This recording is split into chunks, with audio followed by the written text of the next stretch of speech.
ये कहानी त्रिया चरित्र के बारे में है, जिसे सुनकर आप अपने जीवन में कभी धोखा नहीं खाएंगे। बहुत समय पहले की बात है। एक राज्य में एक राजा था। उसका एक बेटा था जो दिखने में बहुत सुंदर था। राजकुमार की उम्र 14 साल थी जब उसकी शादी हुई। राजा बूढ़ा हो गया था, इसलिए उसने राजकुमार को राजा बनाने का फैसला किया। राजकुमार की पहले ही 7 शादियां हो चुकी थी। राजा बनने के बाद भी राजकुमार हर दिन पढ़ाई के लिए गुरुकुल जाता था। एक दिन जब राजकुमार गुरुकुल जा रहा था तो उसे रास्ते में एक पनिहारिन मिली। पनिहारिन बहुत सुंदर थी। उसने राजकुमार से पूछा, हे राजा, आप रोज कहां जाते हैं? राजकुमार ने कहा, मैं रोज विद्या सीखने अपने गुरु के पास जाता हूं। पनिहारिन ने कहा, यह तो अच्छी बात है, लेकिन क्या आपने त्रिया चरित्र पढ़ा है? राजकुमार ने कहा कि उसने ये कभी नहीं पढ़ा। तब पनिहारिन ने उससे कहा कि वो त्रिया चरित्र जरूर पढ़े और अपने गुरु से इसके बारे में पूछे। राजकुमार ने कहा कि वो आज ही जाकर अपने गुरु से पूछेगा। पनिहारिन की बात सुनकर राजकुमार गुस्से में अपने गुरु के पास गया। उसकी आंखें लाल थी। उसने गुरु से पूछा, गुरुदेव, आपने मुझे त्रिया चरित्र क्यों नहीं पढ़ाया? आपने ये बात मुझसे क्यों छिपाई? गुरु ने कहा, बेटा, तुम त्रिया चरित्र नहीं पढ़ पाओगे क्योंकि इसे पढ़ना खतरे से खाली नहीं होता है और इसमें तुम्हारी जान भी जा सकती है। राजकुमार ने कहा, गुरुदेव, आप इसकी चिंता न करें, मैं खुद इस राज्य का राजा हूं। राजकुमार की जिद सुनकर गुरु मान गए और उसे त्रिया चरित्र पढ़ाने लगे। राजकुमार को त्रिया चरित्र पढ़ते पढ़ते 1 साल लग गया। 1 साल बाद गुरु ने कहा, बेटा, अब तुम्हारी पढ़ाई पूरी हो चुकी है। अब तुम घर जा सकते हो और आज से अपने राज्य को चला सकते हो। अब तुम्हें यहां आने की कोई जरूरत नहीं है। जैसे ही राजकुमार जाने वाला था, गुरु ने उसे रोक लिया और कहा, बेटा, मैं तुम्हें एक ऐसा यंत्र देता हूं। जब तुम इसे अपने कानों में लगाओगे तो कोई भी तुम्हें पहचान नहीं पाएगा और तुम उसे पहचान लोगे। राजकुमार ने वो यंत्र ले लिया। गुरु ने कहा, तुम इस यंत्र को ले जाओ और आज रात 12 बजे अपने महल से निकलकर जंगल की तरफ पूर्व दिशा में जाना। जब तुम पूर्व दिशा में जाओ तो ये यंत्र अपने कानों में लगा लेना और वहीं खड़ा हो जाना। राजकुमार मान गया। राजकुमार महल की ओर चला गया। रात के 12 बजे जब उसकी 7 पत्नियां सो गई तो राजकुमार यंत्र लेकर महल से जंगल की तरफ निकल पड़ा।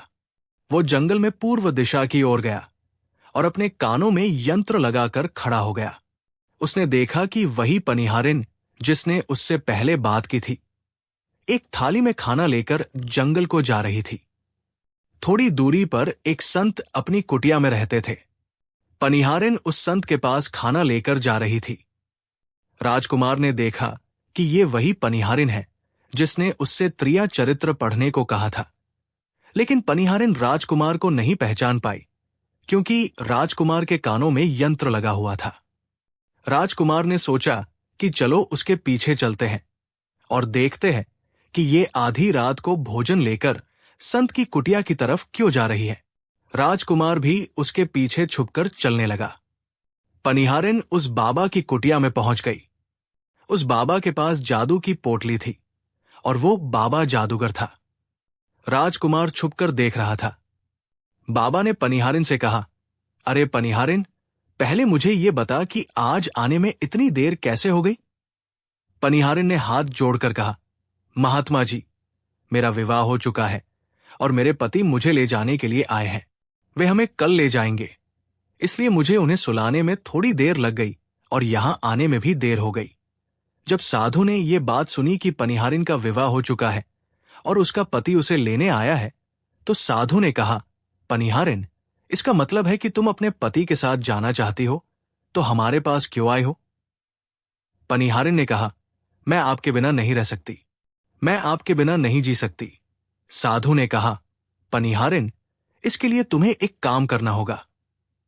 साधु ने एक बड़ा चाकू निकाला और पनिहारिन से कहा, पनिहारिन, जाओ और अपने पति का सिर काटकर यहां ले आओ। अपने उस पति को मार दो जो हमारे और तुम्हारे बीच में दरार बन रहा है, तब मैं तुम्हें रख लूंगा और तुमसे विवाह करूंगा, तुम्हें अपनी पत्नी बनाऊंगा।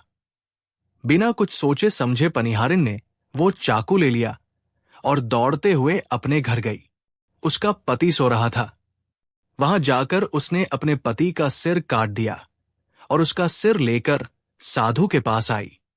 राजकुमार उसके पीछे पीछे उसका सारा कारनामा देख रहा था। जब साधु ने देखा कि वो अपने पति को मारकर उसका सिर यहां लेकर आई है, तो साधु को बहुत गुस्सा आया और उसने उसे लात मारी और कहा, भाग जाओ यहां से। जब तू अपने पति की नहीं हो सकी जिसके साथ तूने 7 फेरे लिए, तो तू मेरी क्या होगी?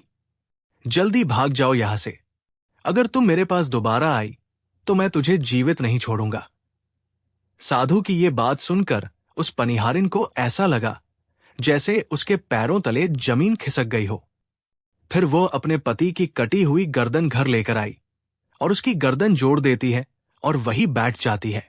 इधर जैसे ही सुबह हुई, वो अपने पति के पास बैठकर रोने लगती है और चिल्लाने लगती है, देखो देखो, किसी ने मेरे पति की हत्या कर दी।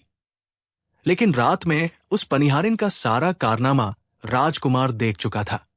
इधर सारे गांव वाले पनिहारिन के घर जाते हैं और उसके पति की लाश को लेकर गांव के बाहर जाते हैं उसका दाह संस्कार करने के लिए। वो पनिहारिन भी पीछे से भागती हुई रोती हुई चली जा रही थी। उधर राजकुमार भी जा रहे थे, जो कि अपने राज्य के राजा बन चुके थे। पनिहारिन भागती हुई चिल्लाती हुई पहुंची और कहने लगी, मैं सती बनूंगी, क्योंकि अगर जब मेरे पति ही नहीं रहे तो ऐसे जीवन का क्या फायदा? मैं इन्हीं के साथ सती हो जाऊंगी। राजा को उसकी बातें सुनकर हंसी आ जाती है और राजा कहता है, त्रिया चरित्र जाने न कोई, और कसम मेरी के हुए सतीराज। राजकुमार की ये बात और कोई तो नहीं समझ पाया, लेकिन वो पनिहारिन समझ जाती है। वो कहती है, राजा साहब, आप हमारे ऊपर ये बात कह रहे हैं, लेकिन चलिए कोई बात नहीं, मैं सती हो जाऊंगी। लेकिन पनिहारिन जाते जाते कहती है, मैं तुम्हें एक बात बताती हूं। राजकुमार पूछता है, क्या बताओ? पनिहारिन कहती है, राजा साहब, आप जब चटाई पर बैठें तो चटाई को झाड़कर बैठना। राजा कहता है, ये पनिहारिन क्या कह रही है? मैं तो राजा हूं, मुझे चटाई पर बैठने की क्या जरूरत है? पनिहारिन कहती है, नहीं, जब भी तुम्हें कोई जरूरत आए चटाई पर बैठने की, तो तुम चटाई को झाड़कर बैठना। राजकुमार कहता है, चलो ठीक है, अगर तुम कह रही हो तो मैं ऐसा ही करूंगा। और ये कहने के बाद वो अपने पति के साथ सती हो जाती है। राजकुमार उनका अंतिम संस्कार करवाकर अपने घर आ जाते हैं। इसी तरीके से पूरा दिन बीता। उधर जब दूसरी रात आई तो अपने गुरु के कहने के अनुसार उसने वही यंत्र कान में लगाया और पूर्व दिशा की ओर उसी स्थान पर जाकर खड़ा हो गया जहां पर पिछली रात खड़ा हुआ था। दूसरी रात को राजकुमार ने क्या देखा? अपनी 7 पत्नियों को भोजन की थाली अपने अपने हाथों में लेकर उसी साधु की कुटिया की तरफ जा रही थी। जैसे ही राजा ने अपनी 7 पत्नियों को उस साधु की कुटिया की तरफ जाते हुए देखा, राजकुमार के पैरों तले जमीन खिसक गई। वो अपने मन में सोचने लगा कि ये क्या चक्कर है। तभी उनमें से एक रानी राजकुमार को देख लेती है, लेकिन रानियों ने अपने पति राजकुमार को नहीं पहचान पाया, क्योंकि राजकुमार अपने कानों में यंत्र लगाए हुए था। यंत्र लगाने की वजह से राजा को कोई पहचान नहीं पाता था। उनमें से एक रानी कहती है कि ये लड़का इतनी रात को यहां क्यों खड़ा है? तब रानियों ने उस लड़के को अपनी तरफ बुलाया और कहा, कृपया आप हमारी सहायता करें, इस सामान को उस कुटिया तक ले चलो। बिना कुछ सोचे समझे राजकुमार ने वो थाली अपने हाथों में ले ली और अपनी रानियों के साथ कुटिया तक जाने लगा। जब 7 रानियां और राजकुमार उस साधु की कुटिया में पहुंचते हैं तो राजकुमार कुछ भी नहीं बोल रहा था, क्योंकि राजकुमार देखना चाहता था कि उनके प्यार में ऐसी क्या कमी है जो उसकी 7 रानियां इस साधु के पास आती है, और इस साधु के पास ऐसा क्या है जो उसकी 7 रानियां यहां रही हैं। राजकुमार छुपकर ये सब जानना चाहता था। इधर जब वो 7 रानियां राजकुमार को लेकर साधु के पास पहुंची तो महात्मा राजकुमार को देखकर कहता है, ये कौन है? तो सातों रानियां कहती हैं, महात्मा जी, ये बालक हमें रास्ते में मिला। इसने हमारी सहायता की तो हम इसे अपने साथ लेकर आ गए। रानी कहती है, एक काम करते हैं, इसे आज रात यही रहने देते हैं, कल सुबह होते ही ये चला जाएगा। उस साधु उनकी बातों को मान लेता है। वो साधु अपने शिष्य को बुलाता है और उससे कहता है, आज रात के लिए इस बालक के रुकने की व्यवस्था कर दो। वो शिष्य राजकुमार को लेकर एक कमरे में जाता है। उस कमरे में एक चटाई बिछी हुई थी। शिष्य कहता है, देख भाई, आज तुझे चटाई पर सोना पड़ेगा। वो शिष्य राजकुमार को इतना कहकर वहां से चला जाता है। राजकुमार उस कमरे में अकेला पड़ जाता है। वो अपने मन में सोचता है कि आज तो नौबत आ ही गई चटाई पर सोने की। चलो कोई बात नहीं, आज की रात हम चटाई पर ही गुजार लेंगे। राजकुमार जैसे ही चटाई पर बैठने ही वाला था, उसे पनिहारिन की बात याद आ गई। वो सोचने लगा कि पनिहारिन ने मुझसे कहा था कि जब भी तुम्हें चटाई पर बैठने की जरूरत आए, तुम चटाई को जरूर झाड़ लेना। चलो आज पहले झाड़ ही लेते हैं, हो सकता है इसका कोई राज हो। जैसे ही राजा ने चटाई उठाई तो उसने क्या देखा? उसने देखा कि एक बहुत बड़ा भयानक कुआं है। जब उस कुएं को देखा तो राजा के होश उड़ गए। राजा उस कुएं के अंदर झांककर देखता है। राजा को अंदर बहुत सारे कैदी दिखाई देते हैं, जिन्हें उस साधु ने अंदर कैद करके रखा था। उन कैदियों में से एक आदमी ने राजकुमार को पहचान लिया। उसने राजकुमार से कहा, राजकुमार, आप यहां कैसे आ गए?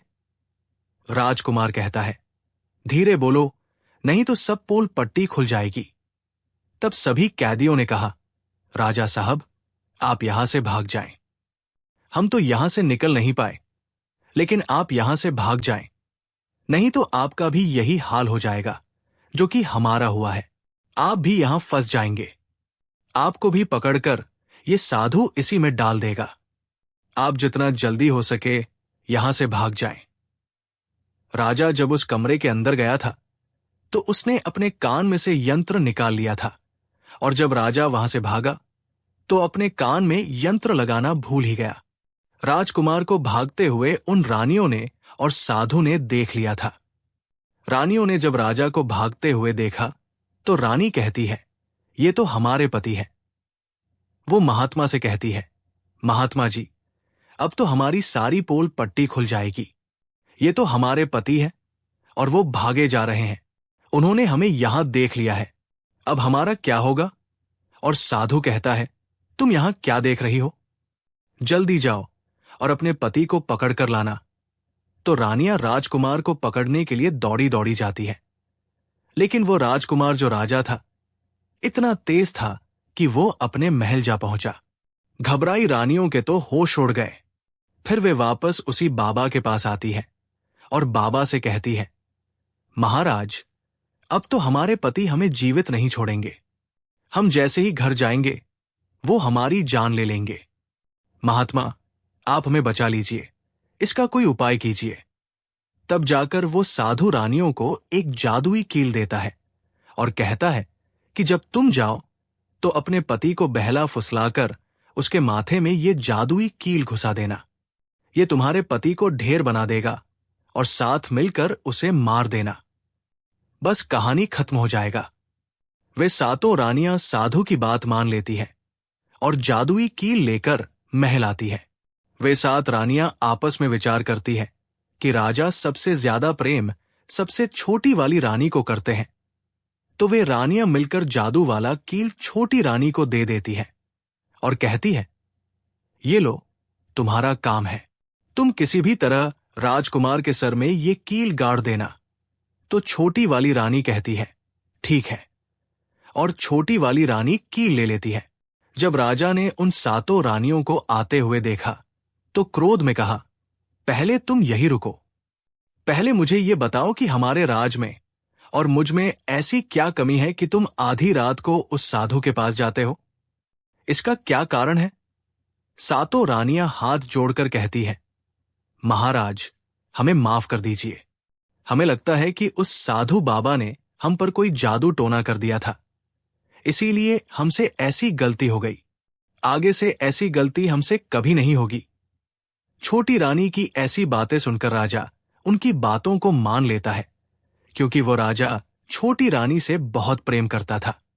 राजा भी सोचने लगता है कि शायद उस बाबा ने ही इन पर कोई जादू टोना किया होगा, और अपनी सातों पत्नियों को माफ कर देता है और कहता है, ठीक है, तुम अपने कमरे में चली जाओ। सबसे छोटी रानी, जिसे राजकुमार बहुत प्रेम करता था, वो राजकुमार को खाना खिलाती है और राजकुमार को सुला देती है। जब वो राजा सो गया तो वे रानियां भी वही आ जाती है। सबसे छोटी रानी जो थी, वो जादुई कील निकालती है और राजा के माथे में घुसा देती है। राजा पूरी तेजी से उठा, लेकिन इतने समय में वो ढेर बन चुका था। अब उस राजा में इतनी शक्ति नहीं थी कि उन सातों रानियों से मुकाबला कर सके। वे सातों रानियां उस राजा को पकड़ने लगी। राजा फिर भी हिम्मत नहीं हारी और अपने महल की खिड़की से कूदकर राजा भागते भागते अपने गुरु के पास पहुंच गया और कहने लगा, गुरुजी, मुझे माफ कीजिए, मेरी जान बचाइए, नहीं तो मैं मर जाऊंगा। गुरु कहते हैं, बेटा, मैंने तुमसे कहा था कि तुम त्रिया चरित्र मत सीखो, इसमें जान भी जा सकती है। देखा इसका नतीजा। राजकुमार कहता है, गुरुदेव, मुझे माफ कर दो और जल्दी मेरी जान बचाओ, नहीं तो मैं मारा जाऊंगा। मेरी पत्नी ने मेरे सर में जादुई कील ठोकी है, जिसकी वजह से मैं ढेर बन चुका हूं। गुरु ने जब ध्यान से देखा तो कहा कि ये वही कील है जो साधु ने दिया है, मैं तुम्हें अब नहीं बचा सकता। राजकुमार कहता है, नहीं गुरुदेव, ऐसा मत कहिए, मैं आपका शिष्य हूं, आपका कर्तव्य है मेरी जान बचाना। तो गुरु कहते हैं, बेटा, मैं तुम्हें बचा तो नहीं सकता, लेकिन एक उपाय है। राजकुमार पूछता है, क्या उपाय है? तब अपने शिष्य की ऐसी बात सुनकर गुरु कहते हैं कि हम तुम्हें तोता बना देंगे, और जब हम तुम्हें तोता बना देंगे तो तुम सुखवती जाकर रहना, क्योंकि सुखवती पर जादू नहीं चलता है, और तुम्हें जब बहुत प्रेम करने वाली स्त्री मिलेगी तो तुम फिर से राजकुमार बन जाओगे। राजकुमार कहता है, ठीक है गुरुदेव, आप हमें तोता बना दीजिए। तो वो गुरुदेव उसे तोता बना देते हैं, और वो तोता बनने के बाद वहां से उड़ा और सुखवती जहां तोता रहते थे वहीं जाकर रहने लगा। सातों रानियां उस राजकुमार को खोज रही थी। जब राजकुमार नहीं मिला तो फिर से उस बाबा के पास जाती है और कहती है, बाबा जी, वो रात को राजा भाग चुका है, आप अपनी पोटली निकालिए और देखें कि वो कहाँ है। तो वो महात्मा अपना पोटली खोलता है और देखने लगता है कि वह राजकुमार अभी तक तोता बनकर राजा के घर में रह रहा है। वो साधु ये बात रानियों को बताता है तो रानियां कहती है, स्वामी, अब क्या करें? वो साधु कहता है कि अब तुम अपने राजमहल में जाओ और जाकर घोषणा कर दो कि जो भी तोता पकड़ करके लाएगा, हम उसे 5 सोने के सिक्के देंगे। उस राज्य के जितने भी बहेलिया थे, वो तोता पकड़ने के लिए चारों तरफ घूमने लगते हैं, और जो भी तोता पकड़ते वो रानी के पास जाते और 5 सोने के सिक्के ले लेते थे और वहां से चले जाते, और वे 7 रानियां उस तोते को मार देती थी। ऐसे ही धीरे धीरे बहुत समय निकल गया, और वो राजकुमार जो तोता बनकर जहां गया था, वहां सारे तोतों को बहुत अच्छी अच्छी बातें करता था, उन्हें बहुत ज्ञान की बातें बताता था। तो सारे तोतों को लगा कि ये तोता तो बहुत समझदार है, ये तोता तो बहुत अच्छी अच्छी बातें करता है, इसे हम अपना राजा बना लेते हैं। और सभी तोता मिलकर उसे राजा बना लेते हैं। राजकुमार सभी तोतों का राजा बन जाता है और वही छुपकर रहने लगता है। एक बहेलिया तोता पकड़ते पकड़ते सुखवती के उस पेड़ के पास पहुंच जाता है, जहां पर वो राजकुमार तोता बनकर छुप कर रहता था। जब उस बहेलिया ने इतने सारे तोते को देखा तो अपने मन में सोचा कि अगर हम इतने सारे तोते पकड़कर रानी के पास ले जाएंगे तो हमें बहुत सारी सोने के सिक्के मिल जाएंगे। लेकिन वो बहेलिया सोचता है कि मैं इतने सारे तोते पकड़कर कैसे ले जाऊं। फिर अगली सुबह सारे तोते दाना चुगने के लिए उड़ जाते हैं। तभी वो बहेलिया उस पेड़ के पास जाकर उसकी डालों पर चाकू से कट लगा देता है, जिस कारण से उस पेड़ की गोंद निकलती है और उसी गोंद के कारण तोते उस पेड़ पर चिपक जाने वाले थे। बहेलिया वही छिपकर बैठकर ये नजारा देखने के लिए इंतजार करता है, और जब शाम हुई सारे तोते उड़कर वापस उसी पेड़ पर जा बैठे। तभी उन सभी के पंख और पैर उस गोंद में फंस गए और वे सभी पेड़ की शाखाओं पर चिपक गए, क्योंकि पेड़ पर हर जगह गोंद ही गोंद थी। अब सारे तोते उस गोंद में पूरी तरह से चिपक गए थे। उनके साथ राजकुमार तोता भी शामिल था। तभी वे सभी अपने गुरु राजकुमार तोते से अपनी अपनी जान बचाने के लिए सलाह मांगने लगे। और एक तोता कहता है, हे राजन, आप कुछ भी करो, लेकिन हमें आजाद करो, नहीं तो सुबह बहेलिया आएगा और हमें पकड़ कर ले जाएगा तथा मार डालेगा। तभी राजकुमार उन सभी को शांत करके कहता है, मेरी बात को ध्यान से सुनो। जब सुबह बहेलिया आएगा तब तुम सभी मरने का नाटक करो, जिस कारण से वो बहेलिया तुम्हें निकालकर जमीन पर रख देगा। उसे ऐसा लगना चाहिए कि सारे तोते मर चुके हैं। समय रहते तुम सभी उड़कर अन्य सुरक्षित जगह पर जाना, बाकी मैं सब कुछ संभालूंगा। फिर वे सभी अपनी योजना के अनुसार पेड़ पर लटक गए, मानो जैसे सभी मर चुके थे। फिर दूसरी सुबह जब बहेलिया वहां आता है तो वो देखता है कि सारे तोते मर चुके हैं, और उसे इस बात का दुख हो रहा था कि सारे तोते मर चुके हैं।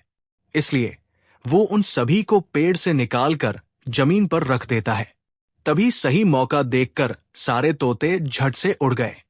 वहीं दूसरी तरफ उसने देखा कि जो राजकुमार था, जो तोता बना हुआ था, वो वहीं पर रह गया, और नीचे जितने भी तोते थे वो सभी उड़कर भाग गए। बहेलिया ने सोचा, अरे ये क्या हुआ?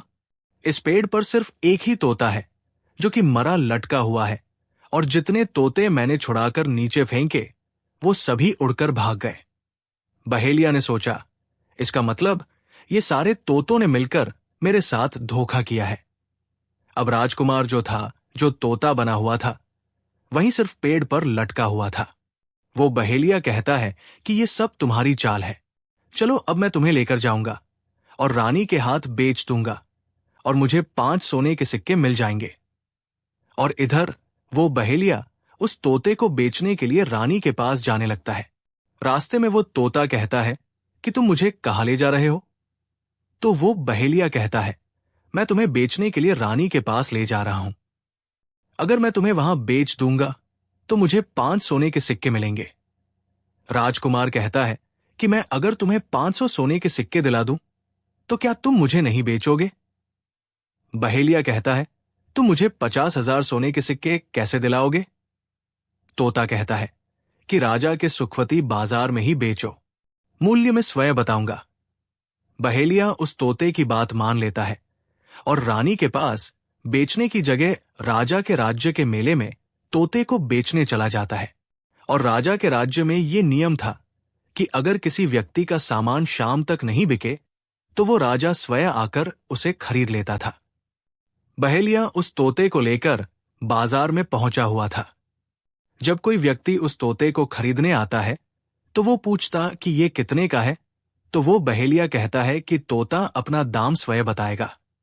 तो वो तोता अपना दाम इतना बता देता कि कोई भी व्यक्ति उसे खरीद ही नहीं पाता। ऐसे ही करते करते शाम हो गई और अब सभी अपने अपने दुकान लेकर चले गए। सभी का दुकान उजड़ गया था। बस एक बहेलिया और एक तोता ही रह गए थे। इधर राजा ने अपने सिपाहियों को आदेश दिया कि जाओ देखकर आओ, किसी का सामान तो नहीं रह गया है। जब राजा के सिपाही आए तो उन्होंने देखा कि एक बहेलिया तोते को लेकर बैठा हुआ है। सिपाही बहेलिया से कहते हैं कि बहेलिया, तुम्हारा तोता क्यों नहीं बिका? तुम इसे कितने में बेच रहे हो? तो तोता कहता है कि जो इन्हें 500 सोने के सिक्के देगा वही मुझे खरीद पाएगा। उस तोते की बात सुनकर वो सिपाही आश्चर्य में पड़ जाते हैं और सोचते हैं, अरे ये तोता अपना मूल्य स्वयं बताता है। तब सिपाही राजा के पास जाते हैं और राजा को सारी बात बताते हैं और कहते हैं, एक बहेलिया एक तोता लेकर बैठा हुआ है, लेकिन वो तोता अपना मूल्य स्वयं ही बताता है। वो इतना महंगा बताता है, शायद इसीलिए उसे कोई खरीद नहीं सका। राजा सिपाहियों से पूछता है कि वो अपना मूल्य कितना बता रहा है। तो सिपाही कहते हैं, अपना मूल्य 500 सोने के सिक्के बता रहा है। राजा कहता है, चलिए हम खरीदेंगे। अगर नहीं खरीदेंगे तो हमारे राज्य की बदनामी होगी कि राजा के बाजार में एक तोता नहीं बिका। और इसलिए राजा अपने मंत्रियों के साथ अपने रथ पर सवार होकर बाजार में पहुंचता है। कहता है, इस तोते का क्या मूल्य है, कितना है? बहेलिया हाथ जोड़कर कहता है कि राजा साहब, अपना मूल्य तोता स्वयं बताएगा। वो राजा फिर तोते से पूछा तो तोता कहता है कि राजा साहब, जो इन्हें 50,000 सोने के सिक्के देगा वही मुझे खरीद पाएगा। अपने सिपाहियों से 500 सोने के सिक्के मंगवाता है और बहेलिया को पकड़ा देता है और तोते को लेकर अपने महल चला जाता है। वो तोता बहुत ही बुद्धिमान था क्योंकि वह राजा था। वो तोता राजा को बहुत अच्छी अच्छी बातें बताने लगा। जब राजा पर कोई खतरा आने वाला होता तभी वो तोता बता देता कि राजा साहब, आप पर यह खतरा आने वाला है। और इसी तरह सब उस तोते से बहुत अधिक प्रेम करने लगते हैं। जब ये बात रानी को पता चला कि राजा ऐसा तोता लेकर आए हैं जो कि बोलता भी है और बहुत अच्छी अच्छी बातें बताता है, तो रानियां राजा से कहती है, उस तोते को मेरे पास भिजवा दीजिए। हम भी उस तोते को देखना चाहते हैं, हम उस तोते से बातें करना चाहते हैं। राजा अपने मंत्रियों से कहकर वो तोता रानियों के पास भिजवा देता है। रानी उस तोते से बातें करके बहुत खुश हो जाती है। रानी भी तोते से बहुत प्रेम करने लगती है और कहती है कि वाह रे तोता, इसीलिए तुझे राजा साहिब ने 50,000 सोने के सिक्के देकर खरीदा है। राजा की एक पुत्री थी जो कि बड़ी सुंदर थी। रानी अपनी पुत्री से कहती है कि आज से तुम ही इस तोते का ध्यान रखो और कल तुम इसे अच्छे से धोकर नहला देना। वो राजकुमारी भी उस तोते से बहुत प्रेम करती है। जैसे ही सुबह हुई, राजकुमारी उस तोते को लेकर नहलाने जाती है। राजकुमारी तोते को नहला रही थी तो उसने देखा कि तोते के सिर पर कील जैसा कुछ लगा हुआ है। राजकुमारी उसको निकाल देती है। राजकुमारी जैसे ही कील को निकालती है, वो तोता पहले वाला एक सुंदर सा राजकुमार बन जाता है। उसे देखकर राजकुमारी घबरा जाती है। राजकुमार कहता है कि तुम घबराओ नहीं, ये कील वापस से मेरे सर में लगा दो तो मैं फिर से तोता बन जाऊंगा और इसके बारे में मैं तुम्हें रात में बताऊंगा। तुरंत ही वह राजकुमारी वो कील राजकुमार के सर में लगा देती है और वो वापस से तोता बन जाता है। रात को राजकुमारी तोते को लेकर अपने कमरे में जाती है और उसके सर से कील निकाल देती है और वो तोता फिर से राजकुमार बन जाता है। राजकुमार अपनी सारी कहानी उस राजकुमारी को बताता है और कहता है, माफ करना, ये कहानी तुम किसी को नहीं बताना, नहीं तो मेरी जान चली जाएगी। राजकुमारी इसके बारे में अपनी माता और पिता को भी नहीं बताती है। दिन भर वो तोता रहता है और रात को राजकुमारी उस तोते को अपने कमरे में ले जाती और उसके माथे से कील निकाल देती और वह राजकुमार बन जाता है। और रात में वो दोनों साथ में ही रहते हैं और ऐसे ही धीरे धीरे समय निकलता गया। राजकुमारी को राजकुमार से प्रेम हो जाता है। इधर क्या हुआ, जो राजकुमार की पत्नियां थी वो बहुत सारे तोते मरवा देती है, लेकिन जो राजकुमार तोता बना हुआ था वो उन्हें नहीं मिलता है और वे उसी साधु के पास जाती है और कहती है कि हे महात्मा, हमारे पति तो अभी तक हमें नहीं मिले, हम अब क्या करें, उन्हें कैसे मारें?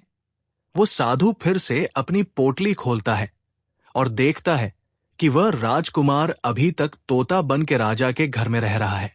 वो साधु रानियों से कहता है कि तुम एक काम करो कि तुम नृत्य कला सीख लो। हम सभी मिलकर उस राजा के घर नृत्य कला करने जाएंगे और जब राजा हम पर खुश हो जाएगा और हमें कुछ मांगने को कहेगा तो हम उस तोते को ही मांग लेंगे और फिर आसानी से उसे मार देंगे। धीरे धीरे समय बीता। साधु तबला बजाना और रानी पूरी तरह से नृत्य कला सीख चुकी थी। अब साधु को लगा कि हम सफलता प्राप्त कर सकते हैं और उस तोते को उस राजा से मांग सकते हैं। साधु का भेष बदल करके उन सातों रानियों को नृत्य कला वाली स्त्री बनकर के राजा के दरबार में पहुंच गई। राजा उस साधु से पूछता है कि आप लोग कौन हैं, यहां क्यों आए हैं? तब साधु कहता है कि हम सब नृत्य कला वाले हैं, आपके महल में हम नृत्य कला दिखाना चाहते हैं। राजा को भी गाने और बजाने का बहुत शौक था, वो मान जाते हैं। उधर वो साधु अपना गाना बजाना चालू करता है। जब उनकी गाने बजाने की आवाज तोते के कानों में पहुंची तो तोता समझ गया कि वो साधु उसकी 7 रानियों को लेकर भेष बदलकर यहां पर आ गया है। अब उसकी जान नहीं बचेगी। लेकिन जब राजकुमारी उस तोते को लेकर अपने कमरे में जाती है, उस तोते के सर से कील निकालती है और वह तोता राजकुमार बन जाता है। और वह राजकुमार सारी बातें उस राजकुमारी को बताता है। कहता है कि देखो, जो ये गाने बजाने वाले आए हैं, ये वही साधु है। ये गाने बजाने से राजा को खुश कर देगा और बदले में मुझे मांग लेगा और ले जाकर मुझे मार देगा। राजकुमार कहता है कि सुनो राजकुमारी, जब राजा आदेश दे कि तोते को लेकर आओ तो तुम मुझे मत देना। जब राजा खुद ही मुझे लेने आए तब भी तुम मुझे मत देना। कहना कि तोता को नहीं दूंगी। और जब राजा न माने, राजा तुमसे जिद करें और मुझे मांगे, तब तुम गुस्से में आकर के पिंजरे को फेंक देना। उसके बाद मैं अपने बचने का रास्ता हम स्वयं ही ढूंढ लेंगे। राजकुमारी कहती है कि ठीक है। और वहां गाना बजाना हुआ तो राजा खुश होकर उन्हें कहते हैं कि मांगो, क्या मांगना चाहते हो? वो साधु कहता है कि जो आपके पास तोता है, जो आप कुछ दिनों पहले ही खरीदे हैं, वो तोता आप मुझे दे दो। राजा कहता है ठीक है। राजा अपने मंत्री को आदेश देता है कि जाओ उस तोते को लेकर आओ। मंत्री राजकुमारी के पास पहुंचता है और कहता है कि ये तोता मुझे दीजिए। राजकुमारी कहती है नहीं दूंगी। मंत्री कहता है कि देखिए, आप जिद मत कीजिए। राजकुमारी कहती है कि तुम जाओ और मेरे पिताजी को यहां भेजो, वही आकर इसे ले जाएंगे। मंत्री राजा को जाकर सारी बात बताता है। राजा स्वयं आता है उस तोते को लेने के लिए। वो राजा जाकर कहता है कि बेटी, ये तोता मुझे दे दो। ये नृत्य कला वाले को देना है जो यहां गाना बजाना किए हैं, ये उन्हें देना है। तो राजकुमारी कहती है कि पिताजी, ये तोता मैं नहीं दूंगी। क्रोध में आकर राजा कहने लगा कि तू कैसी बातें कर रही हो, इसे देने का मैंने वादा किया है। जब राजकुमारी ने राजा को क्रोध में देखा तो राजकुमारी को भी गुस्सा आ गया और राजकुमारी गुस्से में पिंजरे को जमीन पर फेंक देती है। वो पिंजरा जैसे ही जमीन पर गिरा, वो टूट गया और तोता जो था वो चावल का दाना बन गया। और जैसे ही साधु को ये बात पता चली, साधु भी तुरंत कबूतर बन जाता है और उस दाने को कबूतर खाने लगता है। उसमें से जो एक दाना था, बस वही राजकुमार था। जैसे ही वो दाना कबूतर खाने वाला होता है, राजकुमार बाज बन जाता है और एकदम से कबूतर पर झपटता है और उसे मार देता है। इस तरह से उस साधु की मृत्यु हो जाती है। राजा ये सब देखकर आश्चर्यचकित हो जाता है।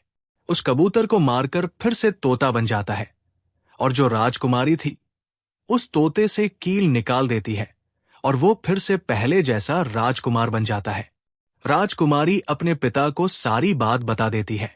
राजकुमार कहता है कि देखिए राजा साहब, मैं भी एक राजा हूं और मैं आपकी बेटी से प्रेम करता हूं और मैं उनसे शादी करना चाहता हूं। वह राजा अपनी पुत्री से पूछता है कि बेटी, क्या तुम इससे शादी करना चाहती हो? तो राजकुमारी कहती है कि पिताजी, मैं इससे प्रेम करती हूं। और फिर राजकुमार उस राजा की पुत्री से विवाह करके अपने महल जाता है और जो उनकी 7 पत्नियां थी, उनको पकड़कर बंदी गृह में बंद करवा देता है और राजकुमार खुशी खुशी उस राजकुमारी के साथ रहने लगता है। दोस्तों, जब कोई स्त्री कभी किसी परिस्थिति में चतुराई या चालाकी दिखाती है या दूसरों को बेवकूफ मानते हुए कोई अभिनय, ढोंग, पाखंड करती है, तो इसे ही त्रिया चरित्र कहते हैं, जिसे पढ़ने के बाद राजा को अपनी जान बचाने के लिए क्या क्या नहीं करना पड़ा, क्योंकि राजा को स्त्री के त्रिया चरित्र की पूरी जानकारी हो चुकी थी कि कैसे जब एक स्त्री को अपना स्वार्थ दिखने लगता है तो वो अपने लोगों को भी बेवकूफ बनाकर अपना स्वार्थ को पूरा करती है और उसके साथ रहने वाले लोगों को इसके बारे में भनक तक नहीं लगता कि ये स्त्री त्रिया चरित्र का खेल कर रही है। जो आपके दिल के करीब है उसके बारे में आप पूरी जानकारी रखिए कि उसके अंदर खुद को लेकर कोई स्वार्थ तो नहीं छुपा है, और अगर ऐसा है तो आप उनसे थोड़ा दूर ही रहें, क्योंकि ऐसे में आपको जिंदगी के हर कदम पर धोखा ही मिलेगा। क्योंकि एक स्वार्थी स्त्री अपनी स्वार्थ के लिए जिंदगी में कुछ भी कर सकती है। उम्मीद है आपको ये कहानी अच्छी लगी होगी।